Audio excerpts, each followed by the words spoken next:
द्या ना मला.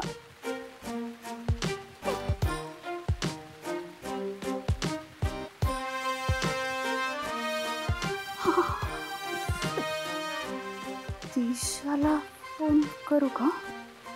ती घेऊ शकते मला घरात. दामिनी.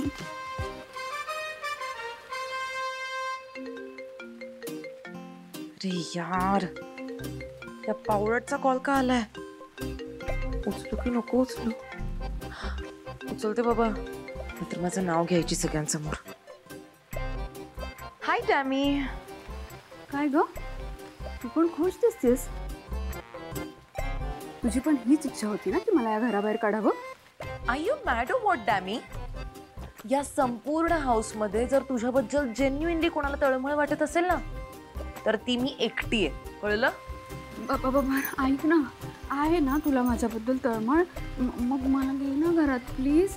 हे बघ, तुझ्यावर विश्वास ठेवून मी हे सगळं केलं होतं आणि तू मला म्हणालीस मला वाचवते म्हणून मी तुझं नाव घेतलं नाहीये. मी अजून पण वहिनींना तुझं नाव सांगू शकते. हा ए, हे बघ, एकतर ना तुला सासू मॉमने पनिश केलेलं नाहीये, तुला तुझ्या हस्बंडने या घराबाहेर हकललंय. आता मी काय करणार? तसं पण हस्बंड वाईफच्या मॅटर मध्ये कधी पडायचं नसतं. हे बघ टॅमी, मला माहितीये तुला खूप त्रास होतोय. I understand everything. पण अगं, यू अंडरस्टँड वन थिंग. तू जर माझं नाव सगळ्यांसमोर आणलं असतंस तर आपल्या दोघींना पण एकत्र घराबाहेर जावं लागलं असतं. आणि मग या घरावर त्या मूर्ख पारूने एकटीने रूल केलं असतं. आणि तुला तर माहिती आहे ना ती किती डेंजर मुलगी येते. तुझ्या पण घराबाहेर जाण्याला तीच मुलगी रिस्पॉन्सिबल आहे. बट यू डोंट वरी, मी काहीतरी करते तुझ्यासाठी. ओके? तू फक्त आजची एवढी रात्र घराबाहेर काढ. ए, आजची एक रात्र काढा म्हणजे कुठे काढू? इथे भर पावसात रात्री? तुला कळतंय जरा? हे, एक काम कर, आपले सर्वंट क्वार्टर्स असतील ना, तिकडे एखादी रूम रिकामी असेल, तिकडे जाऊन आराम कर तू. ओके? तू जरा डोक्यावर पडलीस का? सर्वंट क्वार्टर्स मध्ये आणि मी? तुला यायचंय ना या घरात परत? हो, यायचंय मला घरात. मग मी सांगते तसं कर. हा, ओके? ठीक आहे, पण प्लीज मला उद्या घरात प्लीज. हो, करते. बाय पावलट.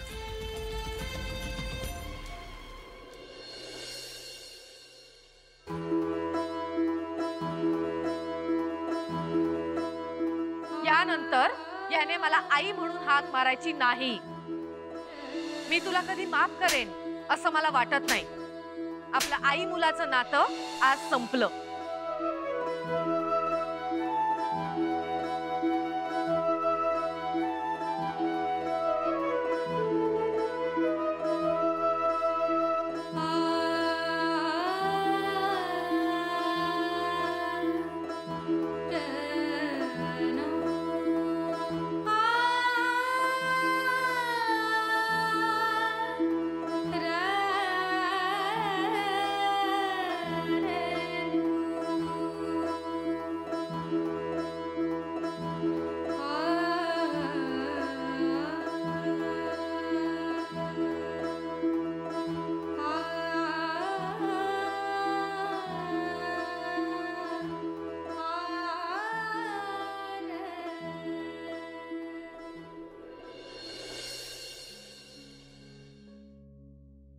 आदित्यचा विचार करतेस ना?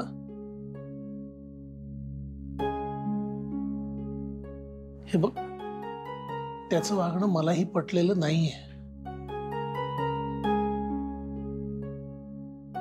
मी वेळ घेतोय, तूही वेळ घे ना. अशी स्वतःला शिक्षा नको करून घेऊस. तिकडे आदित्यला जेवढा त्रास होतोय त्याच्या दुप्पट त्रास तुला होतोय आईल्या. श्रीकांत,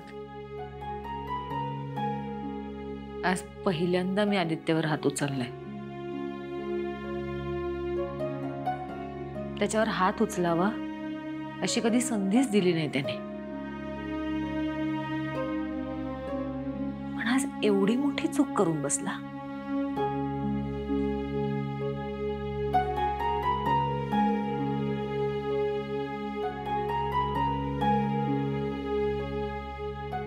खूप विश्वास होता माझा त्याच्यावर. मी अख्ख्या जगाला सांगायचे माझा मुलगा माझ्या शब्दाबाहेर नाही. तो माझ्याशी खोटं बोलत नाही, मला फसवत नाही, माझ्यापासून काही लपवून नाही ठेवत.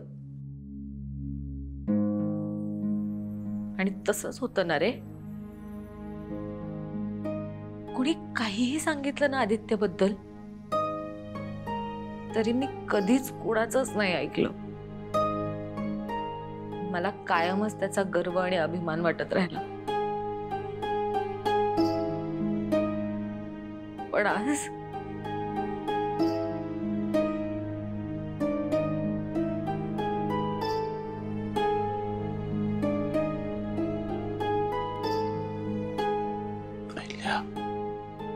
आज त्यांनी एक सत्य लपवलं माझ्यापासून. कशावरून तो अजून काही लपवत नाहीये माझ्यापासून.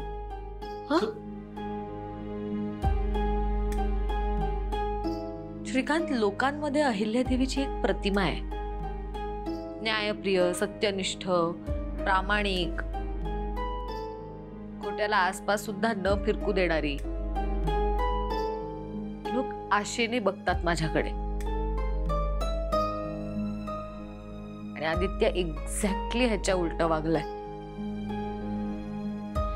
मी काय तोंड दाखवू लोकांना श्रीकांत?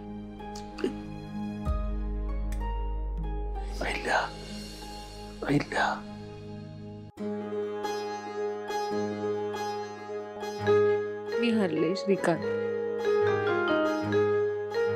माझे संस्कार हरले.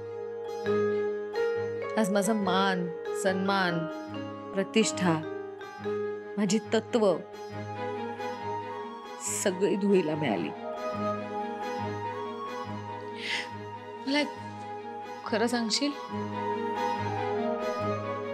आज मी आई म्हणून सुद्धा हरले का रे? पहिल्या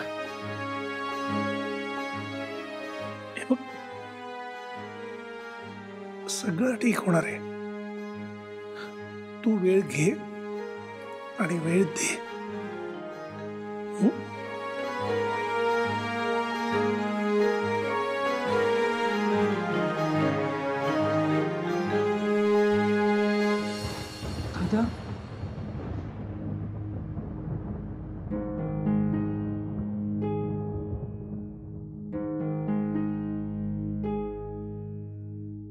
तू प्लीज सावर स्वतःला.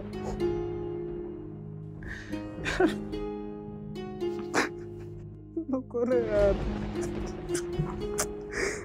जर तू तसा कोलाप झाला तर मी काय करू? ज्याची भीती होती तेच झालं यार.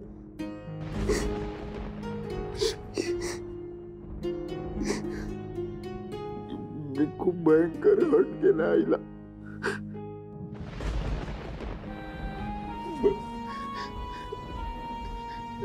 आईची शिक्षा नाही आजवर. आई माझ्यावर रागवली, ओरडली, पण कधी बोलणं नाही टाकलंय. मी जगातले सगळे दुःख सहन करू शकतो, पण आई सोबतचा अबोला मला जगू नाही देणार. नाही जगू देणार.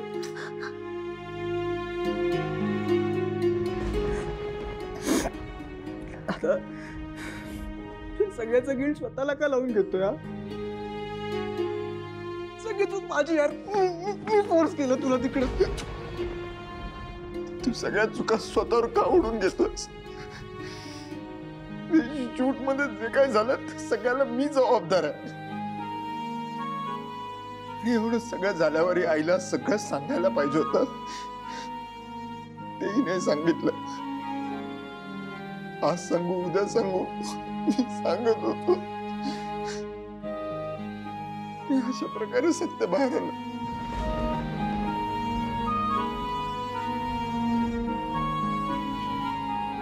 मला ना आईने माझ्यावर हात उगारला म्हणून अजिबात वाईट नाही वाटत आहे. तिचा तो हक्क आहे. पण पहिल्यांदा तिच्या डोळ्यात माझ्याबद्दलचा अविश्वास बघितला. असं एकदम परकेपणासारखं वाटतं यार.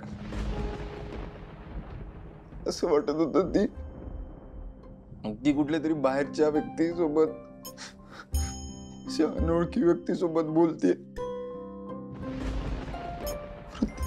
ती मला ओळखत नाहीये प्रीता. माझी आई तिच्या पोटच्या पोराला ओळखत नाहीये. माझी आई. त्याला असं काही नाहीये. बघ मला माहितीये की तू काय फील करतोस. आईला अशा पद्धतीने नव्हतं कळायला पाहिजे. ते पण आपण ह्या सगळ्या गोष्टीला असं घेऊया ना की आपल्या डोक्यावरच एक खूप मोठं टेन्शन गेलं. हा इतके दिवस आपण हाच विचार करत होतो ना की आईला कळलं तर काय होईल, तिला कसं वाटेल. कळलंय आता सगळं आईला. ती थोडी रागवली आपल्यावर, पण ठीक आहे ना, आपण समजावू तिला. काही झालं ना तरी आपली आई आहे ती. फार का नाही रागवणार रे. आपण बोलू ना तिच्याशी, पण तू सांभाळ ना यार स्वतःला. मला माझी काळजी नाहीये प्रीता. मला तिची काळजी वाटते.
देवा,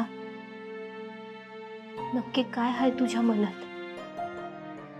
त्या दिवशी जाहिरातीच्या शूटिंगच्या दिवशी जे काय बी झालं, त्यात आदित्य सरांची काय बी चूक नव्हती.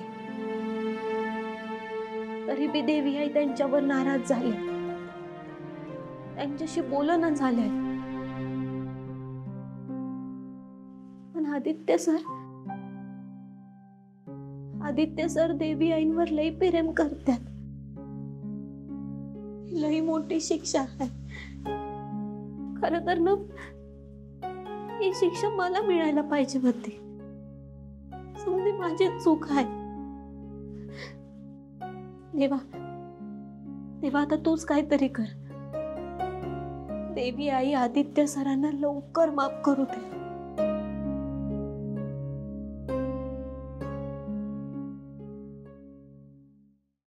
सावित्री आत्या. मॅडम, बंगल्यामध्ये कोणी जेवलं नाहीये. सगळ्यांनी आपापल्या खोल्यांमध्ये स्वतःला बंद करून घेतलंय. सावित्री आत्या, अहो एवढं मोठं सत्य समद्यांना कळलं म्हणल्यावर समदे असं वागणं साहजिकच आहे ना. पण सगळं सत्य कुठे कळलंय सगळ्यांना? म्हणजे कशाबद्दल बोलताय तुम्ही? तुझं सत्य.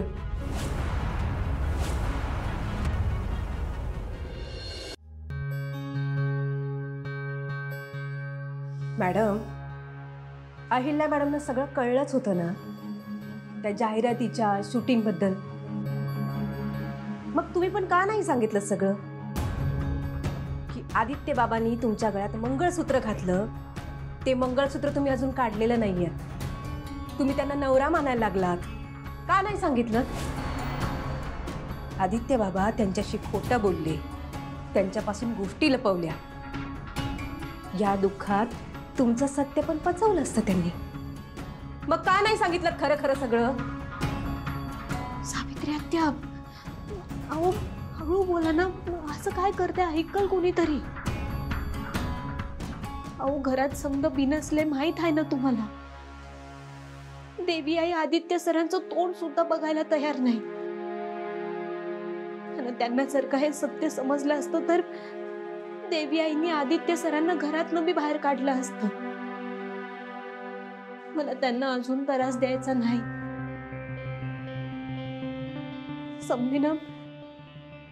समधी माझीच चूक आहे. माझ्यामुळंच झालंय समज.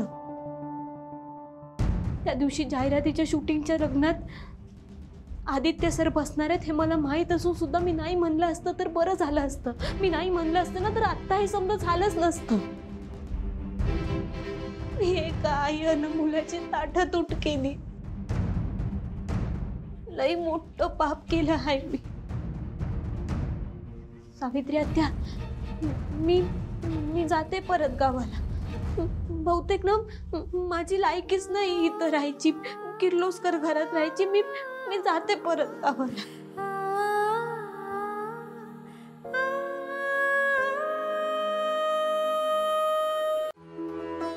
सावित्री आत्या, मला देवानं ना फक्त एक संधी द्यायला पाहिजे. आई आणि मुलाला परत एकत्र आणायची. देवी आई आदित्य सरांशी प्रेमानं वागू दे, आधीसारखं वागू दे. हे जर का झालं ना सावित्री आत्या की बस झालं. मग मला आयुष्यात दुसरं काय बी नको. मी खरंच सांगते, दुसरं काय बी नको. सावित्री आत्या, तुमचंच बघा ना. तुम्हाला जेव्हा हे सत्य समजलं, माझं सत्य समजलं, तेव्हा तुम्ही बी कसं वागलात माझ्याशी, किती बदललात तुम्ही. ते मागे पूजेच्या दिवशी आदित्य सर माझ्या बरोबर पूजेला बसले तेव्हा बघितलं ना देवी आईंना किती चिडल्या होत्या त्या. आणि त्यांना जर का मी हे लगीन खरं मानलंय हे सत्य त्यांना समजलं तर काय होईल? ह्यो समजा विचार केला आदित्य सरांचा, देवी आईंचा, बाचा, किर्लोस्कर घराचा विचार केला ना म्हणून फक्त गप्प बसले हो मी. सावित्री आत्या,